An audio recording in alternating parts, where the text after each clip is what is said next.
ಪ್ರಸ್ತುತ news and ವ್ಯೂಸ್ಗೆ ಸ್ವಾಗತ. ನಾನು ಬಶೀರ್ ಅಡ್ಡಿನಡ್ಕ.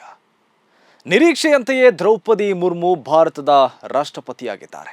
ಈ ದೇಶದ ಪ್ರಜೆಯಾಗಿರುವ ಬುದ್ಧಿ ವಿವೇಕ ಇರುವ ಯಾರಾದರೊಬ್ಬರು ಈ ದೇಶದ ರಾಷ್ಟ್ರಪತಿಯಾಗಿ ಆಯ್ಕೆಯಾಗಲೇಬೇಕು.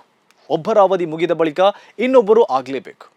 ಹಾಗಿರುವಾಗ ಬಿಜೆಪಿ ಅಧಿಕಾರದಲ್ಲಿದ್ದು ಬಿಜೆಪಿ ನಾಯಕಿಯಾಗಿರುವ ಬಿಜೆಪಿಯಿಂದ MLA ಸಚಿವೆಯಾಗಿ ಕಾರ್ಯನಿರ್ವಹಿಸಿರುವ ದ್ರೌಪದಿ ಮುರ್ಮುರನ್ನ ಅದೇ ಬಿಜೆಪಿ ದೇಶದ ರಾಷ್ಟ್ರಪತಿಯಾಗಿ ಮಾಡಿದರಲ್ಲಿ ವಿಶೇಷತೆಯೇನೂ ಇಲ್ಲ.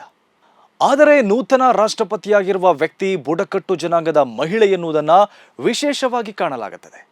ಸದ್ಯ ಭಾರತ ತನ್ನ ಸ್ವಾತಂತ್ರ್ಯದ 75ನೇ ವರ್ಷವನ್ನು ಆಚರಿಸುತ್ತಿರುವ ಸಂದರ್ಭದಲ್ಲೇ ಪ್ರಪ್ರಥಮವಾಗಿ ರಾಷ್ಟ್ರಪತಿ ಹುದ್ದೆಗೆ ಬುಡಕಟ್ಟು ಮಹಿಳೆಯರೊಬ್ಬರು ಆಯ್ಕೆಯಾಗಿರುವುದು ಹೆಮ್ಮೆಯ ವಿಚಾರ. ನೂತನ ರಾಷ್ಟ್ರಪತಿಯವರನ್ನ ಯಾವುದೇ ರೀತಿಯ ಪ್ರಾತಿನಿಧಿಕ ಅಸ್ಮಿತೆಗಳಿಗೆ ಬಂಧಿಸದೆ ಸ್ವಾತಂತ್ರ್ಯದ ಅಮೃತ ಮಹೋತ್ಸವದ ಸಂದರ್ಭದಲ್ಲಿ ಬುಡಕಟ್ಟು ಸಮುದಾಯದ ವ್ಯಕ್ತಿಯೊಬ್ಬರು ದೇಶದ ಅತ್ಯುನ್ನತ ಸಾಂವಿಧಾನಿಕ ಹುದ್ದೆಯನ್ನ ಅಲಂಕರಿಸಿರುವುದು ಮತ್ತು ಓರ್ವ ಮಹಿಳೆ ಆಯ್ಕೆಯಾಗಿರುವುದು ಎಲ್ಲರೂ ಸ್ವಾಗತಿಸಬೇಕಾದ ವಿಚಾರ. ದೇಶದ ಅತ್ಯುನ್ನತ ಹುದ್ದೆಗೇರಿರುವ ವ್ಯಕ್ತಿ ಯಾವ ಸಮುದಾಯದವರೆಂದರೆ ಹಿಂದಿನದ್ದು ಬಿಡಿ, ಈಗಲೂ ತಾವು ನಂಬುವ ದೇವಸ್ಥಾನಕ್ಕೇನೆ ಪ್ರವೇಶಿಸಲು ಅವಕಾಶ ನಿರಾಕರಿಸಲ್ಪಡುವ ಸಮುದಾಯವಾಗಿದೆ.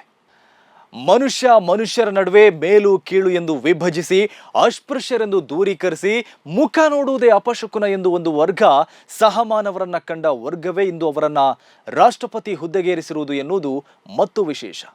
ಈ ವಿಶೇಷತೆಯನ್ನ ಮಾಡಿರುವುದು ಬಿಜೆಪಿ ಮೋದಿ ಟೀಮ್ ಎಂದು ಎದೆಯುಬ್ಬಿಸಿ ಬಿಜೆಪಿಗರು ಹೇಳ್ತಿದ್ದಾರೆ. ಆಡಳಿತ ಪಕ್ಷದವರ ಬೆಂಬಲಿಗರಿಂದಲೇ ಸಾಮೂಹಿಕ ನರಹತ್ಯೆ ಕರೆ, ಆಡಳಿತ ಪಕ್ಷದವರಿಂದಲೇ ವಿದ್ಯಾರ್ಥಿನಿಯರು ತುಂಡು ಬಟ್ಟೆ ತಲೆಗೆ ಧರಿಸುವುದಕ್ಕೆ ತಡೆ, ಆಡಳಿತ ಪಕ್ಷದ ರಾಷ್ಟ್ರೀಯ ಮುಖಂಡರಿಂದಲೇ ಪ್ರವಾದಿ ನಿಂದನೆ, ಹೀಗೆ ಸಂಘ ಪರಿವಾರ ದೇಶದ ಹಲವು ರಾಜ್ಯದ ಆಡಳಿತ ನಡೆಸುತ್ತಿದ್ದರೂ ಅದರ ಎದೆಯೊಳಗಿನ ವಿಷ ಹೊರಬಂದು ಜಾಗತಿಕವಾಗಿ ಭಾರತದ ಘನತೆಗೆ ಧಕ್ಕೆಯಾಗಿತ್ತು.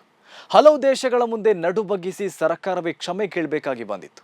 ಈ ಸಮಯದಲ್ಲಿ ಹಿಂದೂಗಳಲ್ಲಿಯೇ ಹಲವು ವರ್ಗವನ್ನ ಅಸ್ಪೃಶ್ಯರಾಗಿ ಶಾಲಾ ಪ್ರವೇಶ ದೇವಸ್ಥಾನ ಪ್ರವೇಶ ನಿರಾಕರಿಸಿ ಹಿಂಸಿಸಿದ ಮನುವಾದದ ಬಗ್ಗೆ, ಅದೇ ಮನುವಾದಿಗಳ ಕೈಯಲ್ಲಿ ಅಧಿಕಾರ ಇರೋದರ ಬಗ್ಗೆ ದೇಶದಲ್ಲಿ ಮಾತ್ರವಲ್ಲ ವಿದೇಶಗಳಲ್ಲೂ ಚರ್ಚೆಯಾಗಿತ್ತು. ಹಾಗಿರುವಾಗ ಆ ವರ್ಗವು ಇವಾಗ ಮುಸ್ಲಿಮರನ್ನ ಶಾಲಾ ಪ್ರವೇಶ ನಿರಾಕರಿಸುವ ಹೆಜ್ಜೆ ಇಟ್ಟಿದೆ ಎಂದು ಮುಸ್ಲಿಮರ ಹತ್ಯಾಕಾಂಡಕ್ಕೆ ಕೈ ಹಾಕಿದೆ ಎಂದು ವಿಶ್ಲೇಷಿಸಲಾಗಿತ್ತು. ಅದೇ ಸಮಯಕ್ಕೆ ಸರಿಯಾಗಿ ರಾಷ್ಟ್ರಪತಿ ಚುನಾವಣೆ ಹತ್ತಿರವಾದದ್ದು ಬಿಜೆಪಿಗೆ ವರದಾನವಾಗಿ ಪರಿಣಮಿಸಿತು. ರಾಷ್ಟ್ರಪತಿ ಹುದ್ದೆಗೆ ಬುಡಕಟ್ಟು ಜನಾಂಗದ ಮಹಿಳೆಯರನ್ನ ರಾಷ್ಟ್ರಪತಿಯಾಗಿ ಮಾಡಿ ಡ್ಯಾಮೇಜ್ ಕಂಟ್ರೋಲ್ ಮಾಡಿಕೊಂಡಿದೆ. ಇದಲ್ಲದೆ ಬಿಜೆಪಿ RSSಗಳ ವಾಸ್ತವವನ್ನು ಮರೆಮಾಚಿ ತಾನು ಹಾಗೆ ಹೀಗೆ ಎಂದು ವಾದಿಸಿಕೊಳ್ಳಲು ಅವಕಾಶವು ಈ ಆಯ್ಕೆಯಿಂದ ಬಿಜೆಪಿಗೆ ದೊರೆಯಲಿದೆ. ಹೆಸರಿಗೆ ಅತ್ಯುನ್ನತ ಹುದ್ದೆಯಾದರೂ ದೇಶದ ಆಡಳಿತ ನಡೆಸುವವರ ರಬ್ಬರ್ ಸ್ಟ್ಯಾಂಪ್ ತರ ಬಳಕೆಯಾಗುವ ಹುದ್ದೆಗೆ ಯಾರನ್ನು ನೇಮಿಸಿದರೂ ಬಿಜೆಪಿಗೆ ತೊಂದರೆಯಂತೂ ಇಲ್ಲ. ಗಿಮಿಕ್ ಮಾಡುವ ತನ್ನ ಸಂಕುಚಿತ ಧೋರಣೆಯನ್ನ ಮರೆಮಾಚಿ ಪ್ರಚಾರ ಪಡೆದುಕೊಳ್ಳಲು ಸಿಗುವ ಅವಕಾಶ ಧಮಾಕವಾಗುತ್ತದೆ.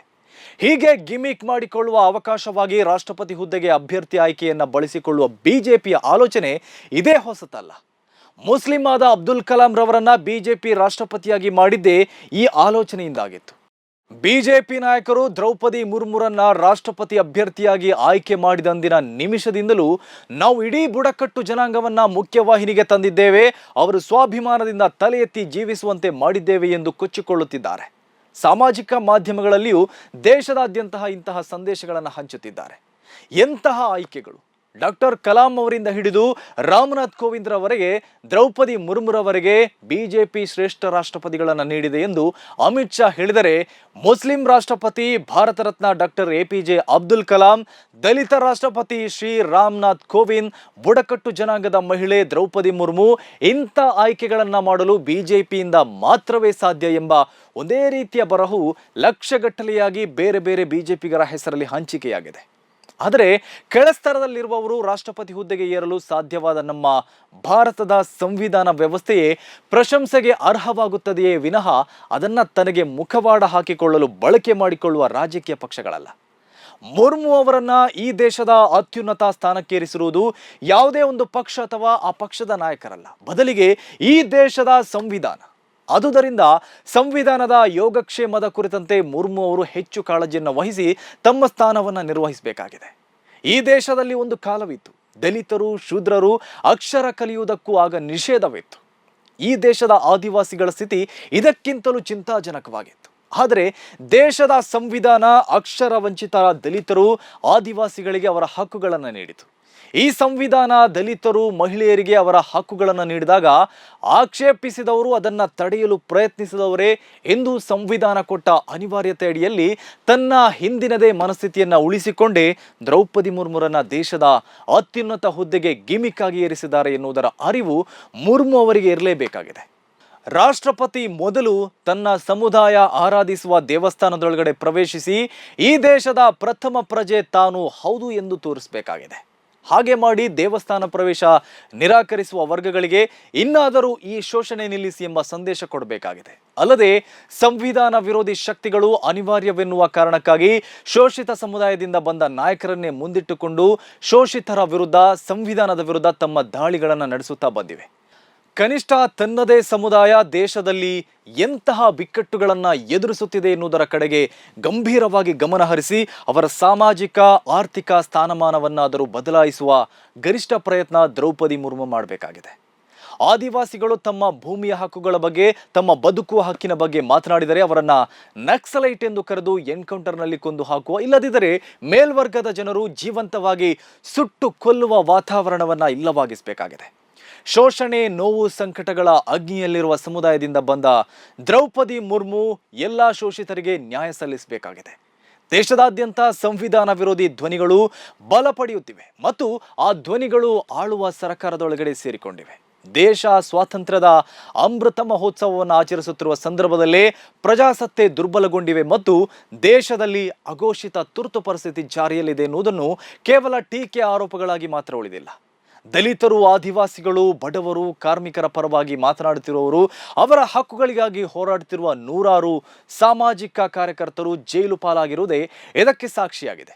ಪತ್ರಕರ್ತರ ಹಕ್ಕುಗಳು ದಮನಕ್ಕೊಳಗಾಗುತ್ತಿವೆ. ಸರ್ಕಾರವನ್ನು ಪ್ರಶ್ನಿಸಿದ ಪತ್ರಕರ್ತರು ದೇಶದ್ರೋಹದ ಆರೋಪದಲ್ಲಿ ಜೈಲು ಪಾಲಾಗುತ್ತಿದ್ದಾರೆ. ಅತ್ಯಾಚಾರ ಆರೋಪಿಗಳು ಬಹಿರಂಗವಾಗಿ ನಿರ್ಭೀತಿಯಿಂದ ಓಡಾಡುತ್ತಿದ್ದರೆ ಅದನ್ನ ವರದಿ ಮಾಡಲು ತೆರಳಿದ ಪತ್ರಕರ್ತ ಜಾಮೀನಿಲ್ಲದೆ ಜೈಲಿನಲ್ಲಿ ಕೊಳೆಯಬೇಕಾದ ಸ್ಥಿತಿ ದೇಶದಲ್ಲಿ ನಿರ್ಮಾಣವಾಗಿದೆ. ಈ ಬಗ್ಗೆ ಹೊಸ ರಾಷ್ಟ್ರಪತಿಗೆ ಅರಿವು ಇದ್ದು ಮುಕ್ತ ರಾಷ್ಟ್ರಪತಿಯಾಗಿ ಒಮ್ಮೆ ಚಿಂತಿಸಬೇಕಾಗಿದೆ. ಬಹುಮತ ಇರುವ ಸರ್ಕಾರಗಳು ಜನವಿರೋಧಿ, ಸಂವಿಧಾನ ವಿರೋಧಿ ನೀತಿಗಳನ್ನು ಜಾರಿಗೊಳಿಸಲು ರಾಷ್ಟ್ರಪತಿಗಳ ಕಚೇರಿ ಸಹಕರಿಸುವ ಪರಂಪರೆಯನ್ನ ದ್ರೌಪದಿ ಮುರ್ಮು ನಿಲ್ಲಿಸಬೇಕಾಗಿದೆ. ಇದೆಲ್ಲ ಆದರೆ ದ್ರೌಪದಿ ಮುರ್ಮುರವರು ರಾಷ್ಟ್ರಪತಿಯಾದ ನಮ್ಮ ಸಂಭ್ರಮಕ್ಕೆ ಮತ್ತು ಈ ದೇಶದ ರಾಷ್ಟ್ರಪತಿಯಾಗುವ ಸಾಧ್ಯತೆಯ ನಮ್ಮ ಸಂವಿಧಾನಕ್ಕೆ ಬೆಲೆ ಕಲ್ಪಿಸಿದಂತಾಗುತ್ತದೆ. ಇಲ್ಲದಿದ್ದರೆ ದ್ರೌಪದಿ ಮುರ್ಮು ಎಂಬ ಬಿಜೆಪಿ ನಾಯಕಿಗೆ ಮತ್ತು ಬಿಜೆಪಿಯ ಗಿಮ್ಮಿಕ್ಗಷ್ಟೇ ಈ ಆಯ್ಕೆಯ ಲಾಭ, ಬೇರೆಲ್ಲ ನಿರಾಸೆ ಅಷ್ಟೇ. ಇದು ಇವತ್ತಿನ ಪ್ರಸ್ತುತ ನ್ಯೂಸ್ ಅಂಡ್ ವ್ಯೂ. ಸುದ್ದಿಗಳ ವಸ್ತುನಿಷ್ಠ ವಿಶ್ಲೇಷಣೆಗಾಗಿ ನೋಡ್ತಾ ಇರಿ ಪ್ರಸ್ತುತ ನ್ಯೂಸ್.